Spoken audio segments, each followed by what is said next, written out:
Et bonjour à tous et bienvenue dans Speaker Radio. Aujourd'hui, nous recevons un rappeur, beatmaker, pour la sortie de son premier EP Mu, Le Loup. Bonjour. Bonjour. Comment est-ce que ça va ? Ça va super, je découvre ces locaux magnifiques. Est-ce que tu peux te présenter ? Je t'ai présenté rapidement en tant que rappeur, beatmaker. Est-ce que tu peux te présenter un peu plus succinctement, s'il te plaît ? Je vais insister déjà plus sur rappeur, parce que beatmaker, je fais quelques prods, mais je peux pas du tout me prétendre beatmaker. Et du coup, je suis basé à Strasbourg, je fais du rap depuis 2015 à peu près, et là, mon projet actuel, Le Loup, existe depuis 2020. Voilà. Ok. Comment est-ce que ça a commencé pour toi, la musique ? Ma toute première approche de la musique, c'est quand j'étais enfant, mes parents m'avaient inscrit dans une école de musique, là où j'ai grandi, à Forbach. Et voilà, du coup, j'ai appris un peu de solfège, un peu de guitare, un peu de batterie. J'ai mis ça de côté pendant le collège. Ensuite, je me suis mis à la danse quand j'étais ado. Et vers 19-20 ans, je me suis acheté ma première boîte à rythme. Et là, c'était la révolution, quoi. Là, je me suis dit, ok, j'ai envie de faire des prods, j'ai envie de faire du rap. Et c'était vers, 2014-2015 à peu près. Ok. J'avais vu sur internet que tu avais dit que tu avais arrêté le solfège parce que c'était trop scolaire. Ouais. Et dans l'EP, il y a un petit côté fait maison.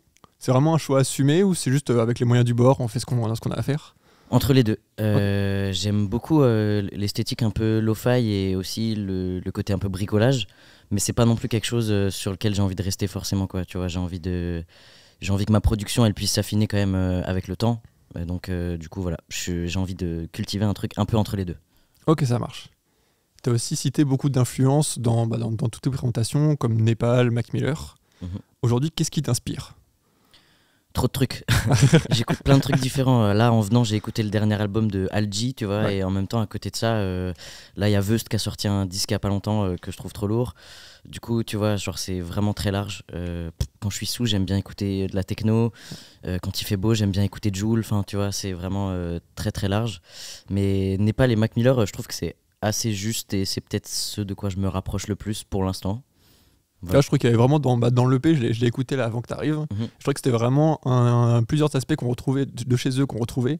L'introspection, Népal pour son aspect plus un peu, je vais dire triste, mais c'est pas le mélancolique, je vais dire. Et justement, cette EP, il y a 6 morceaux. Et dessus, chaque morceau est très différent. Ouais. Et du coup, c'est un peu une palette de tout ce que tu es capable de faire ou tout ce que tu as envie de proposer aux gens. Est-ce que pour toi, tu envisages le futur comme rester dans cette optique de faire plein de choses différentes, ou pour l'instant tu te cherches et tu cherches une voie, tu testes des trucs, tu veux trouver un truc précis? Il y a un peu, je pense que je suis dans la recherche et là, ce premier EP, c'est un peu une sorte de carte de visite, tu vois, de présentation comme tu dis, de mes différents univers et moods. Après, je pense que dans ma personnalité, je suis déjà quelqu'un de très ambivalent, donc du coup, je peux passer d'un mood à un autre assez facilement.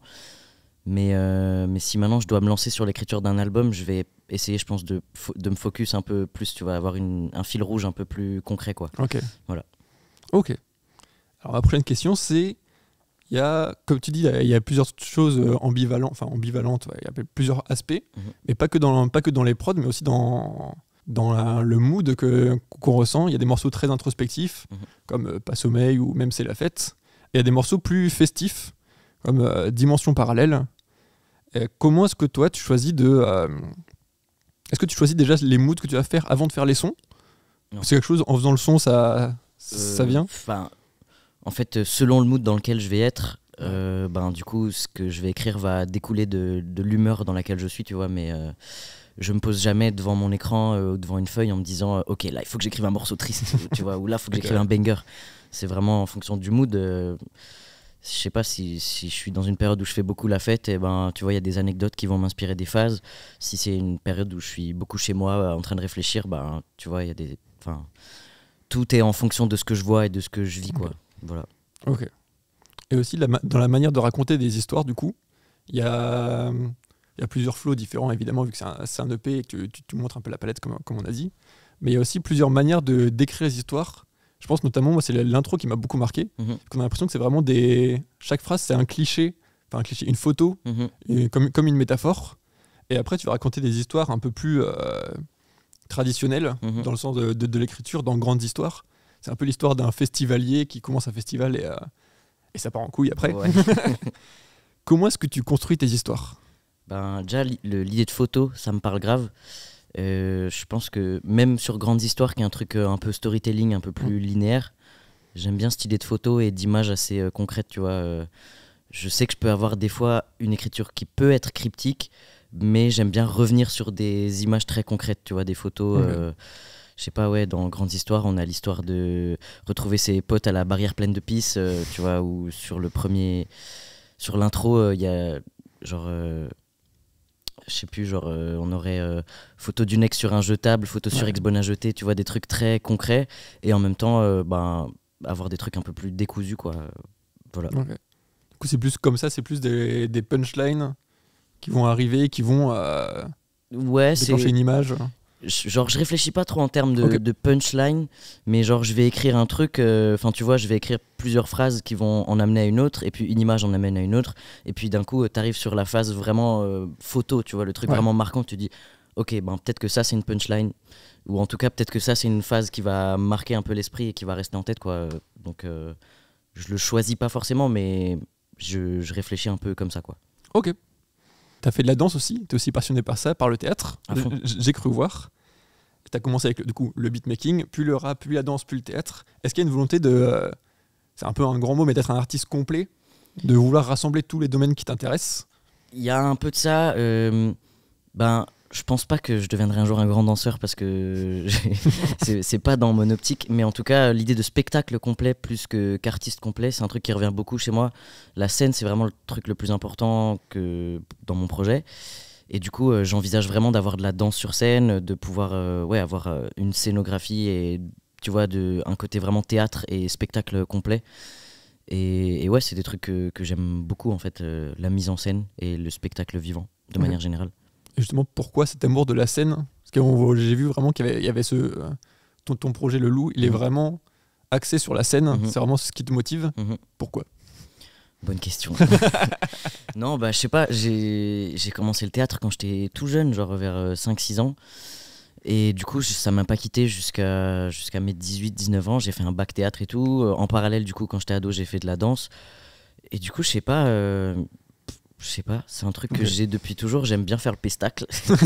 Tu vois, genre, c'est quelque chose que j'aime bien. J'adore le côté échange avec le public, monter un spectacle avec des gens, c'est hyper, je sais pas, hyper grisant, hyper intéressant, tu vois. L'excitation d'avant de monter sur scène, le soulagement de quand c'est fini et d'avoir envie d'y retourner, tu vois. C'est des trucs que j'aime beaucoup. Monter un spectacle, même les répétitions, réfléchir à tout, à la lumière, au costume, au décor. Je sais pas, c'est un truc que j'aime depuis toujours, mais je sais pas dire pourquoi. Ok. J'ai une question, alors elle est un peu spéciale, c'est là. Il y a une phrase que tu dis, c'est « Personne m'utilise comme Viper ». Ouais.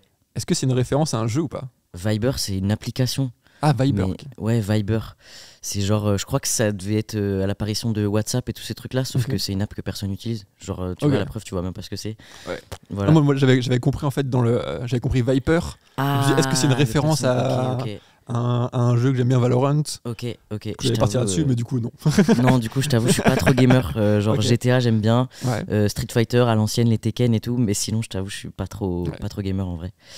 Non, Viber, du coup, une app d'échange de messages que plus personne n'utilise. Voilà. Ok.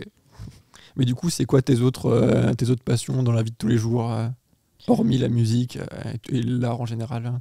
La musique, ça occupe déjà une grosse part de mon temps, autant l'écouter que de la faire. Après, je sais pas, je dirais que j'aime bien voyager, même si j'ai pas trop les moyens de voyager beaucoup. Et je sais pas, je fais des trucs. En fait, la musique, c'est vraiment au centre. Après, j'ai des activités comme tout le monde. J'aime bien aller boire des coups. J'adore aller en festival. Je sais pas, voilà. Okay. Sinon, l'art de manière générale, je pense que c'est assez central dans ma vie de tous les jours. Ok. L'astrologie aussi. L'astrologie, très important.